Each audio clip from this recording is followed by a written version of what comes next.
بسم اللہ الرحمن الرحیم واشهد ان لا اله الا الله وحده لا شريك له واشهد ان محمدا عبده ورسوله اما بعد فان خير الحديث كتاب الله وخير الهدي هدي محمد صلى الله عليه وسلم وشر الامور محدثاتها وكل محدثة بدعة وكل بدعة ضلالة وكل ضلالة في النار. اعوذ باللہ من الشیطان الرجیم. بسم اللہ الرحمن الرحیم. وَأَتِمُّ الْحَجَّ وَالْعُمْرَةَ لِلَّهِ. وقال النبي صلی اللہ علیہ وسلم من اراد الحج فليتعجل فإنه لا يدري أحدكم ماذا يعرض له. او قال صلی اللہ علیہ وسلم ان تضل الضالة او تعرض الحاجة او قد يمرض المريض او كما جاء عن النبي صلى الله عليه وسلم.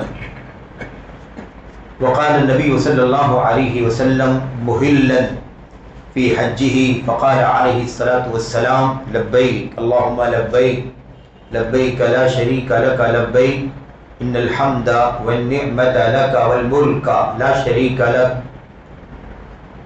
إلى آخر ما جاء عن النبي صلى الله عليه وسلم. برادران اسلام، دینی اور دلی بھائیوں، نوجوان دوستوں، احباب اور بزرگوں، قابل احترام ماں و بہنوں، عزیز بچوں، حج بیت اللہ کا موسم قریب ہے اور لوگ حج بیت اللہ کے لیے دھیرے دھیرے اللہ کے گھر کا قصد کر رہے ہیں. روانگی لوگوں نے شروع کر دی ہے اور تیزی کے ساتھ لوگ حج بیت اللہ پہنچنے کی کوشش کر رہے ہیں. حج بیت اللہ کے اس ماحول میں اور اس مناسبت پر آج کے اس دوسرے خطبے میں جو آپ کے سامنے چند باتیں عرض کرنی ہے وہ حج بیت اللہ کے پیغام سے متعلق ہے. حج بیت اللہ کے دروس سے، اس کی عبرتوں سے، اسے حاصل ہونے والے فوائد اور نصیحتوں سے متعلق. میرے بھائیوں، جتنی عبادتیں اللہ تعالیٰ نے ہمیں اور آپ کو قرآن و سنت میں عطا فرمائی ہیں، ان تمام عبادتوں کا جو اصل مقصد ہے وہ اللہ کی توحید کا اعلان ہے، تقوی کا اعلان ہے.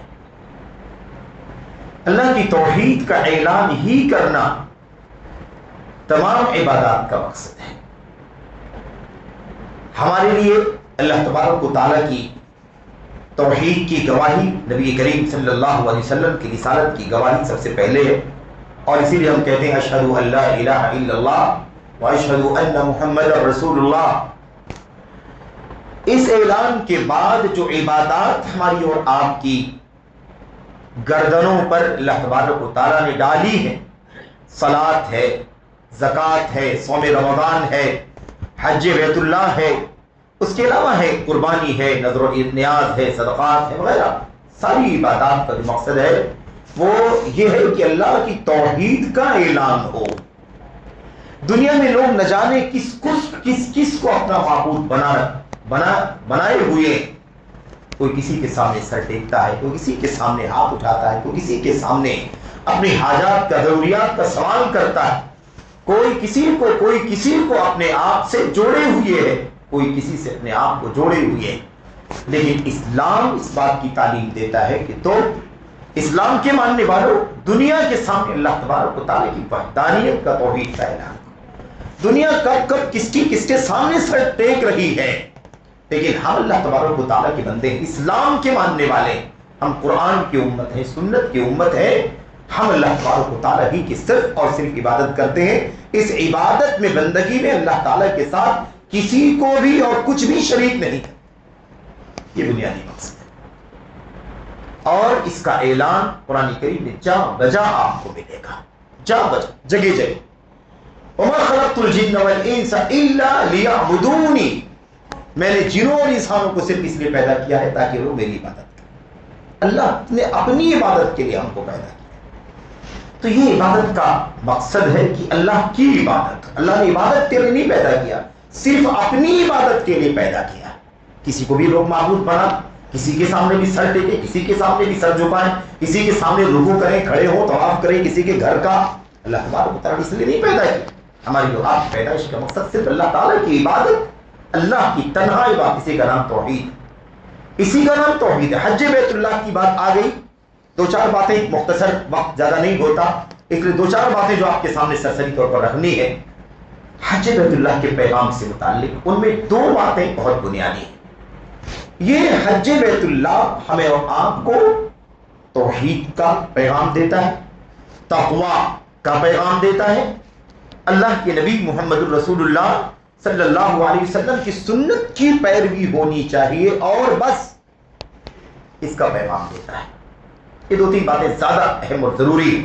اس کے علاوہ اعتدال کی تعلیم ہے, اخوت کی تعلیم ہے, ہمدردی کی تعلیم ہے, اور ایک دوسرے کی مدد کرنے کی تعلیم ہے, امر بالمعروف کی تعلیم ہے. حج بیت اللہ کی سفر کے اندر صبر کی تعلیم ہے, تحمل کی تعلیم ہے. اور ایسے ہی اس کے اندر ہم جب حج کا سفر کرتے ہیں ایک بہت اہم پیغام اس کے اندر وحدت اور اجتماعیت کا پیغام ہے. سارے مسلمان مالدار ہوں, فقیر ہوں, غریب ہوں, امیر ہوں, چھوٹے ہوں, بڑے ہوں, اور اس کے علاوہ ان کی جو بھی حیثیت, کالے ہو, گورے ہو, عرب ہو, عجم ہو, مشرق مغرب شمال جنوب کہیں سے بھی آئے ہو, اللہ کی بارگاہ میں سب ایک کام کر رہے ہیں. سب کا ہدف اللہ تبارک و تعالیٰ کا گھر کھانے کا.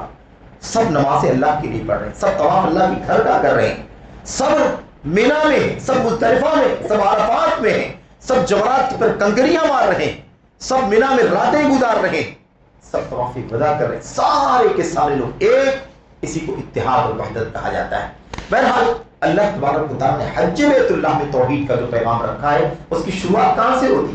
اس کی شروعات ہی یہیں سے ہوتی ہے میرے بھائیوں, کہ اللہ کے نبی محمد رسول اللہ صلی اللہ علیہ وسلم نے تلبیہ پکارا, تلبیہ لبیک پکارا. یہ لبیک کا تلبیہ جس کو ہم کہتے ہیں نا, یہ تلبیہ کا کلمہ, تلبیہ کے الفاظ یہ اللہ کی توحید کا اعلان کرتے ہیں.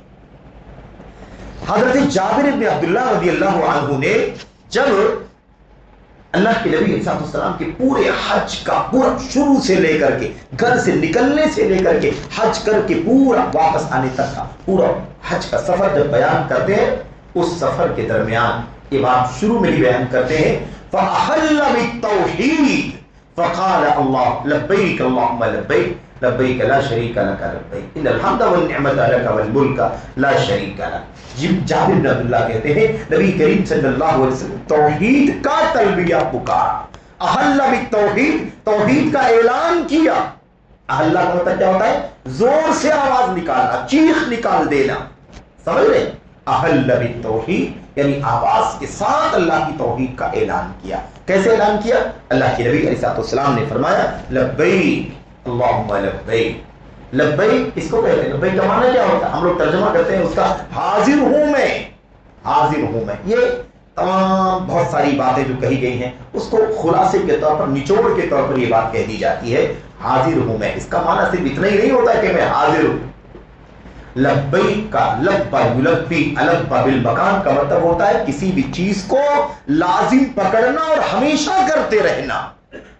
یعنی اے اللہ میں اعلان کرتا ہوں کہ میں تیرا بندہ ہوں اور ہمیشہ تیری اطاعت پر قائم رہوں گا, ہمیشہ تیری بندگی پر قائم رہوں گا, تیری اطاعت اور بندگی کو لازم پکڑے رہوں گا. اور اسی میں سے ایک کام یہ ہے کہ میں آج تیرے گھر تیری بارگاہ میں حاضر ہو رہا ہوں.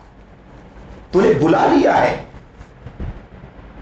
مہمان بنا لیا ہے اپنے گھر کا, اللہ میں تیرے گھر آ رہا ہوں. اسی لیے اللہ کے نبی محمد رسول اللہ صلی اللہ علیہ وسلم نے فرمایا الغازی فی سبیل اللہ والحاج والمعتمر وفد اللہ دعاهم فاجابوه وسالوه فاعطاهم.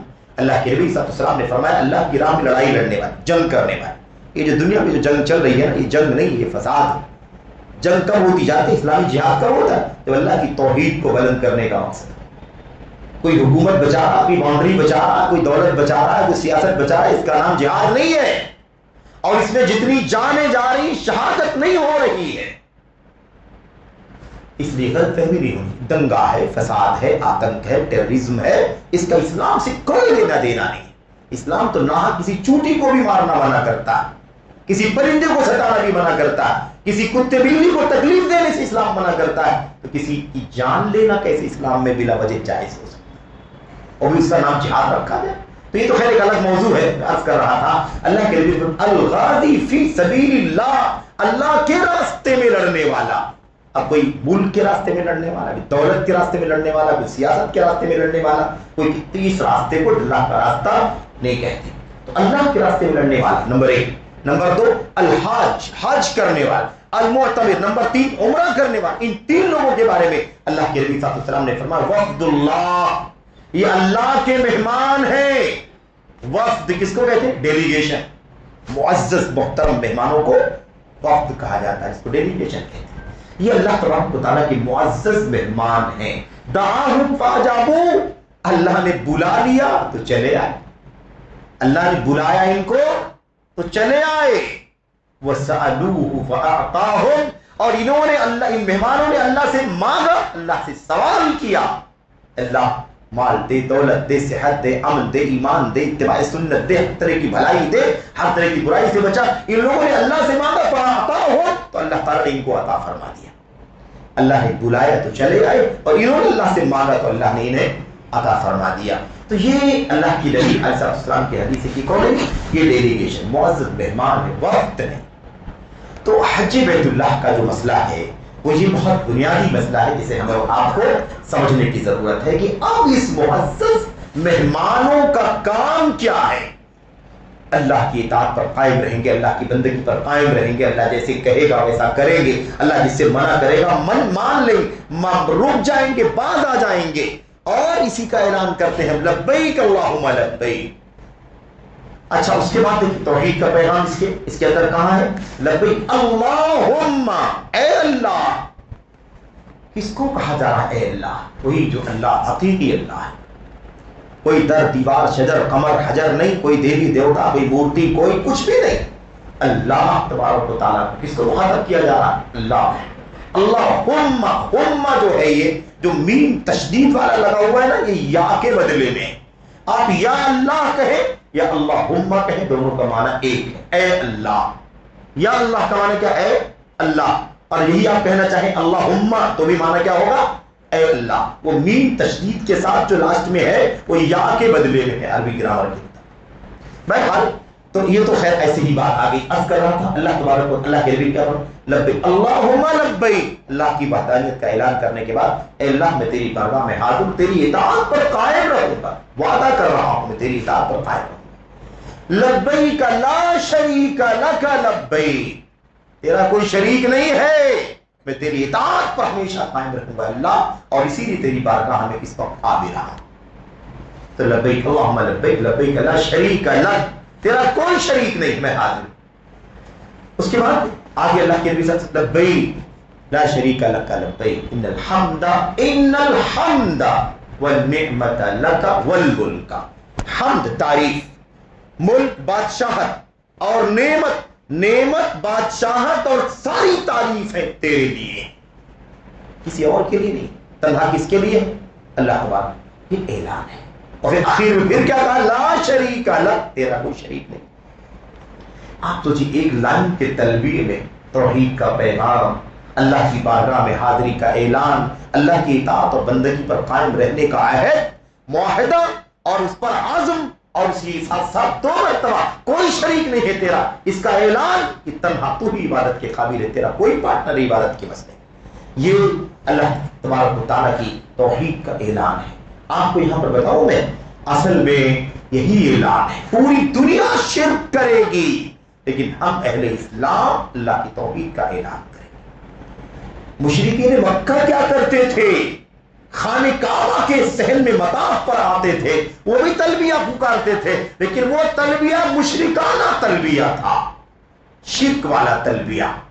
یہی تلبیہ لیکن اس میں شرک ملاتے تھے. اللہ کے نبی 2 بار کہتے لا شریک لک، لا شریک لک، کوئی شریک نہیں ہے تیرا اللہ.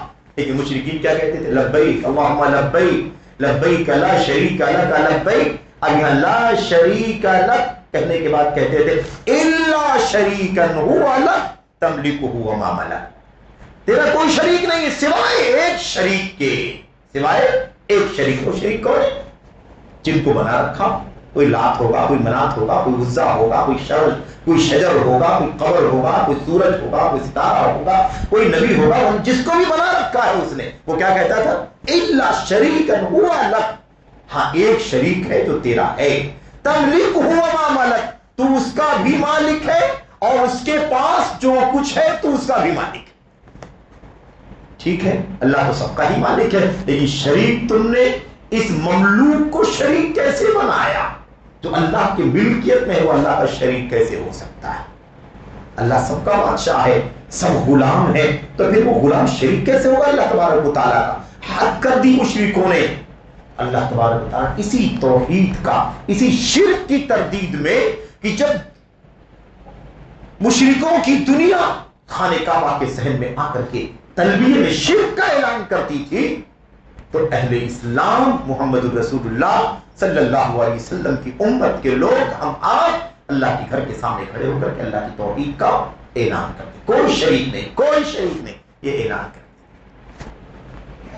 میرے بھائیوں, یہ سب سے بڑی خصوصیت ہے, یاد رکھنا دنیا میں کوئی بھی خصوصیت اس سے بڑی نہیں ہے. آج تو جنگوں کا ماحول اور وہ سب باتیں تو لمبی ہو جائیں گی اگر میں بات چھیڑ دوں تو, لیکن میرے بھائیوں ہمیں لوگ بہت تانا دیتے ہیں, تم لوگ سعودیہ کے غلام ہو, سعودیہ کے پٹھو ہو, حرمین شریفین اور وہاں کے بادشاہوں کی غلامی کرتے ہو, ایجنٹ ہو, فلاں ہو.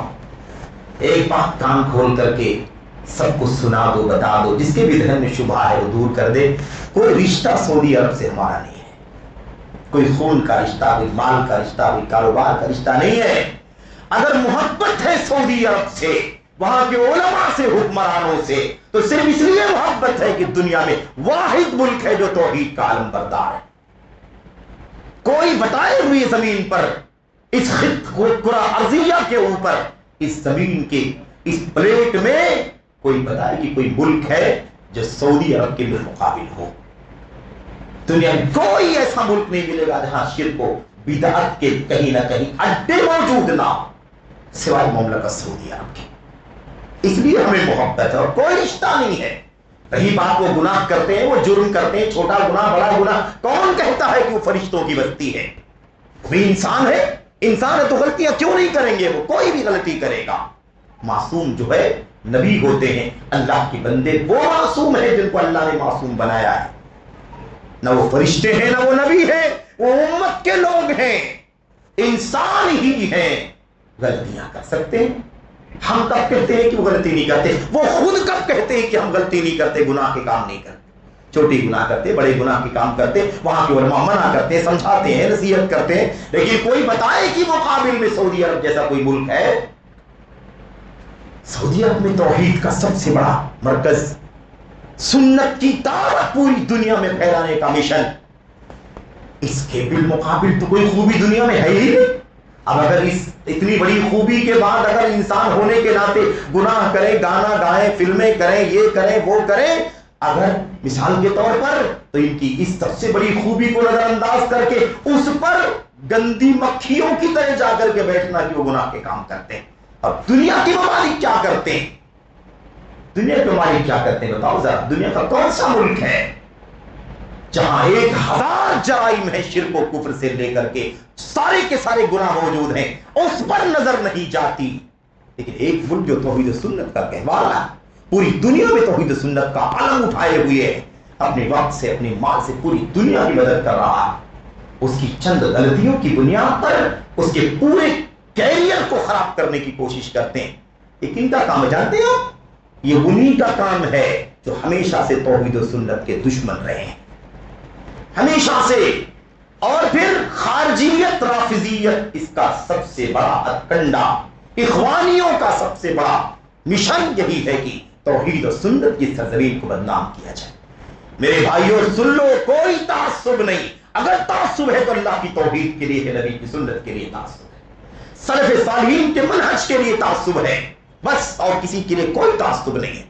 اگر وہ اس سے ہٹ جاتے ہیں ہمارا کوئی رشتہ نہیں رہے گا, ہم کبھی نام نہیں لیں گے, مذمت کریں گے, برائیاں کریں گے ان کی, ان پر رد کریں گے, اپنا دین اور اپنی نجات کا ذریعہ سمجھیں گے رد کرنا. لیکن ایسے نہیں ممکن ہے کہ ہم دنیا داروں کی طرح سے ہم اندھے بہرے بن کر کے حق اور ناحق کو فراموش کر دیں, حق اور باطل کی تمیز ختم کر دیں, اور محض نفسیات, مطلب جذباتیت اور میرے بھائیو نفس پرستی کا راستہ چل کر کے ہم توحید و سنت کے اس مشن کو, اس دعوت کو اور اس کے لیے ساری قربانیاں دینے والوں کو نظر انداز کر دیں. یاد رکھو خون کے آخری قطرے تک توحید کا دفاع کریں گے، ہم سنت کا دفاع کریں گے. جو اس مشن کے لیے کھڑا ہوگا ہم اسے محبت کریں گے، اس کے لیے دعائیں کریں گے، اور توحید و سنت کے خلاف جو کھڑا ہوگا اس پر لعنت برسے گی اللہ تبارک و تعالیٰ کی طرف سے. جو توحید و سنت کے مشن کو نقصان پہنچائیں گے، توحید و سنت کے علم برداروں کو، وہاں کے حکمرانوں کو، وہاں کے علماء کو، وہاں کے اداروں کو جو کنڈم کرنے کی کوشش کریں گے، یاد رکھو کہ ہم ان کے خلاف کبھی بھی چپ نہیں بیٹھیں گے. آج عجیب و غریب ماحول بن گیا.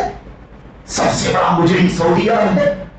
توحید پر بات آ گئی، میں کوئی بیچ میں نے دوسری بات نہیں چھیڑ دی، توحید پر بات چل رہی ہے. امریکہ، اسرائیل، ایران، سب آپ سب جانتے ہیں. بتانا یہ ہے کہ ہمارے بہت سارے بھائی اس وقت عجیب و غریب انداز کی بات کرتے ہیں. کہتے ہیں کہ یہودیوں کے مقابلے میں اگر کوئی جنگ کر رہا ہے، یہودیوں کو ٹکر دے رہا ہے تو وہ ایران ہے، اس لیے ہم سب کو اس کے ساتھ کھڑا ہو جانا چاہیے. وہ اس کو ٹکر دے، وہ اس کو ٹکر دے، اس میں سے دونوں میں سے ہمارا ہے کون جس کا ہم ساتھ دیں؟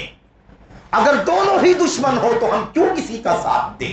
دونوں کو دشمن کیوں نہ سمجھے؟ اتنے بیوقوف ہو گئے، نادان ہو گئے، ہم نے اصولوں کو بھی ضائع کر دیا، ہم بھلا دیا. کیا ہم بھلا دیں گے؟ آج وہ کیا کہتے ہیں؟ ایران پر ظلم ہوا، ہمیں اس کے لیے کھڑا ہونا چاہیے. ایران پر آج ظلم ہوا، اس سے پہلے کتنا ظلم کیا ہے ایران نے. میرے بھائی بات سیاسی نہ ہو جائے، میں سیاسی بات کرنے کے لیے نہیں کھڑا ہوا ہوں، میں یاد دلانا چاہتا ہوں جس نے پوری تاریخ میں ظلم ہی ظلم کیا ہے، اہل سنت کا خون بہایا ہے، لاکھوں میں نہیں بلکہ کروڑ میں تعداد پہنچتی ہے. پوری تاریخ تو اہل سنت کے خون سے لالازار ہے. اس کا ہاتھ اہل سنت کے خون سے رگا ہوا ہے، جن کی تعداد لاکھوں میں نہیں بلکہ کروڑ تک پہنچتی ہے. زندگی بھر ظلم کرتا رہا، چپ رہے، آج اس پر ظلم ہو گیا تو سب بلبلانے لگے. انصاف بتا دو بھائی، انصاف ہے کیا یہ؟ کب آپ کو ایران نے، رافضیوں نے، شیعوں نے کب اہل سنت کا ساتھ دیا ہے؟ ابن تیمیہ رحمۃ اللہ علیہ لکھتے ہیں اپنی کتاب کے اندر، کہتے ہیں پوری اسلامی تاریخ میں جب سے ان کا وجود ہوا ہے، رافضیوں کا، شیعوں کا، جب سے ان کا وجود ہوا ہے، جب اسلامی تاریخ میں مسلمانوں کا اہل سنت کا مقابلہ مشرکین سے ہوا، اہل سنت کا مقابلہ یہودیوں سے ہوا، اہل سنت کا مقابلہ عیسائیوں سے ہوا، پوری تاریخ میں رافضی ہمیشہ یا تو مشرکوں کے ساتھ رہے، یا تو یہودیوں کے ساتھ رہے، یا تو عیسائیوں کے ساتھ رہے. پوری تاریخ میں کبھی بھی اہل سنت کے ساتھ میں نہیں رہے. اور آج مسلمان کہتا ایران کے ساتھ کھڑے ہیں ہم. معلوم بھی ہے کہ نہیں رافضیوں کا عقیدہ کیا ہے؟ شیعوں کا عقیدہ جانتے بولتے ہو کیسے کھڑے ہو جاتے ہیں ان کے ساتھ میں. We stand with Iran. ایسا لگتا ہے کتنا بڑا دیندار اور نیک کام کرنے جا رہا نوجوان ہمارا. پتا ہے عقیدہ کیا ہے ان کا؟ ارے وہ مشرک ہیں، مشرک، شرک کرتے ہیں، شرک کرتے ہیں. 12 امام کا عقیدہ جانتے ہو رافضیوں کا؟ 12 امام، حضرت علی، حضرت حسن، حضرت حسین، ان کے بیٹے علی، ان کے بیٹے محمد، ان کے بیٹے، ان کے بیٹے، ان کے بیٹے، اور اس کے بعد 12ویں امام جو بغداد کے سامرہ کے غار میں چھپے ہوئے. ان کے عقیدے کے مطابق، ہمارے عقیدے کے مطابق یہ جھوٹ ہے، اس کی کوئی سچائی نہیں ہے. حضرت مہدی علیہ السلام قیامت سے پہلے پہلے دنیا میں اتریں گے، نازل ہوں گے. ان اماموں کا سجدہ کرتے ہیں. ان اماموں کا، 12 اماموں کا کیا کرتے ہیں بھائی؟ سجدہ کرتے ہیں، ان کا رکوع کرتے ہیں، ان سے استغاثہ کرتے ہیں، فریاد کرتے ہیں. ان شرک کرنے والوں کے ساتھ آپ کھڑے قرآن کریم میں تحریف کرتے ہیں، قرآن کریم کی آیتوں میں کھول بوٹ کرتے ہیں. ایک نہیں، 1000 سے زیادہ دلیلیں موجود ہیں. 1000 سے زیادہ دلیلیں. شیعہ مولوی نے کتاب لکھی کہ شیعوں نے، رافضیوں نے قرآن کریم کے اندر 1000 سے زیادہ جگہ تحریف کر رکھی. قرآن کریم کی تحریف، اور ہم کھڑے ہیں اس کے ساتھ. صحابہ کرام کو سب کو کافر کہتے ہیں، جہنمی کہتے ہیں. میرے بھائیوں یہ بات زندہ آ گئی، بس میں ختم کر دیتا ہوں اسی پر. کیا کہا؟ سارے صحابہ، 6-7 صحابہ کرام کو چھوڑ کے سب کو کیا کہا؟ سب کے سب کافر ہیں، مرتد ہیں، جہنمی. قرآن ان سے کہتا ہے اللہ ان سے راضی ہے، وہ اللہ سے راضی ہیں. قرآن کہتا ہے ان کے لیے جنتیں اللہ نے تیار کر رکھی ہیں. نبی